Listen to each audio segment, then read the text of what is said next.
really considered not filming this. I really did. But I figure it's been a while, maybe a week since I put out new content. A little more than a week, so we'll go ahead and film this and hopefully you guys will get something out of it. And hopefully I will too. Today we're just basically doing some small maintenance stuff.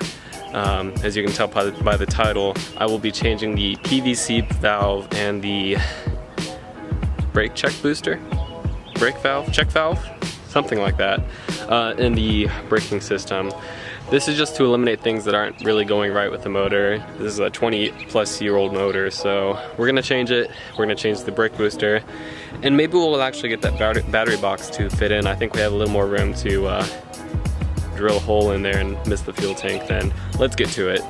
Now, since I'm a loser and decided to not film until after I'd done a few things, well, just one thing, I'm just gonna kind of show you what I did for changing the check valve for my braking system. So this is the check valve for the 240SX. It's just a little plastic piece. It allows the motor to vacuum out air out of the brake booster, I believe.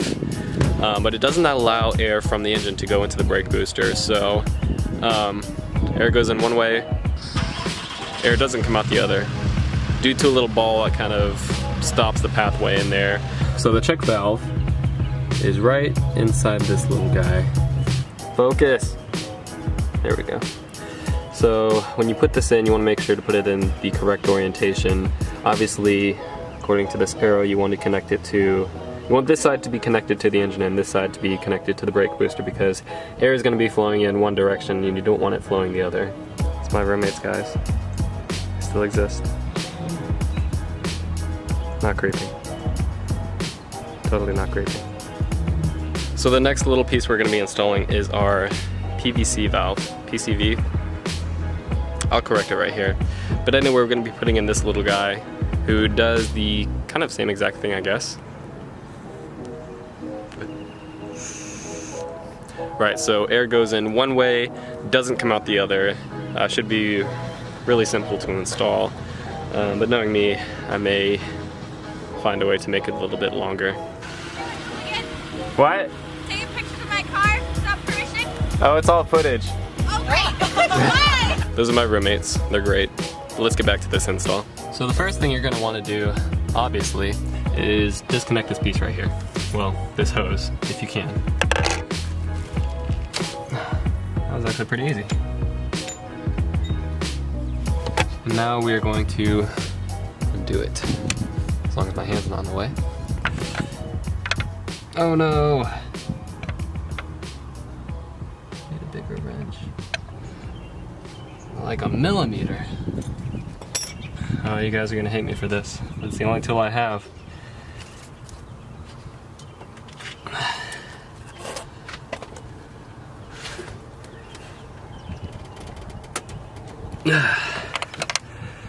Yeah, that boy's not coming off.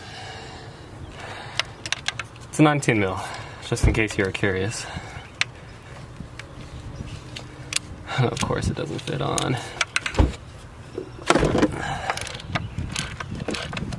There we go. Potential hazardous spill. Oil. But hopefully not. Make sure you have some thread lock on there before you put it in. Make sure you seal up all the oil pathways. Or just make sure oil doesn't leak out of there.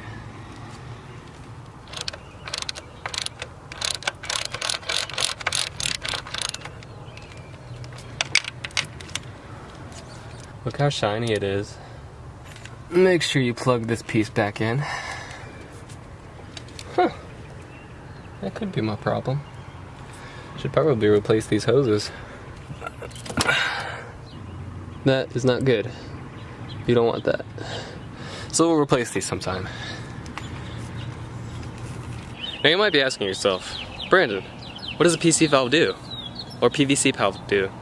PVC valve, I can't even say valve right. What does this little piece of valve technology do? Well, it allows the intake to suck some air out of within the crankcase. Because essentially, when your pistons are going up and down, they're generating just as much, they're moving around a lot of air, you know. Not only is air moving into your engine through the intakes and exhaust, it's also moving around underneath the pistons, you know, within the crankcase where the crank itself sits. So what the PVC what that little piece of automotive valve technology does for us. It tries its best to create a vacuum in the motor itself. Vacuum inside the crankcase is always better because it helps kind of seal the motor up, if that makes sense.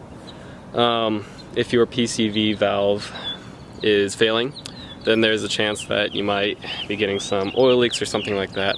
I don't know all the specifics. I'm just kind of giving you guys a general thing about this piece of great automotive valve technology. It's always a learning experience with this car, and I'm always learning some new things, so yeah, that's that. Now we're gonna move to the battery. This right here is our beautiful battery box that I wanted to install, but I didn't think I would have enough clearance to for the fuel cell to drill holes into the trunk, and basically I didn't want to drill into the fuel cell itself, so I didn't install it. But after looking at it some more and looking underneath, after drilling my terrible first 5 holes, I think I might have some room. So we're going to do this one more time. That way this thing is enclosed and I'm not riding around with a wet cell battery, which is definitely not recommended. So yeah, we're gonna do this. So it's now literally about 3 or 4 weeks later. I've been trying this whole time to find a position for that battery box to install that magically disappeared, but it's just too big and it won't fit. So put the old wet cell battery back together. Unfortunately, it was just too big and it did not fit where I wanted it to, so maybe we'll look into other options. We'll see. The other problem I ran into is I don't have enough wire to position the battery in there like I'd really want to, so we'll have to figure out another option. So it's a real bummer that my Taylor Vertex battery box didn't work.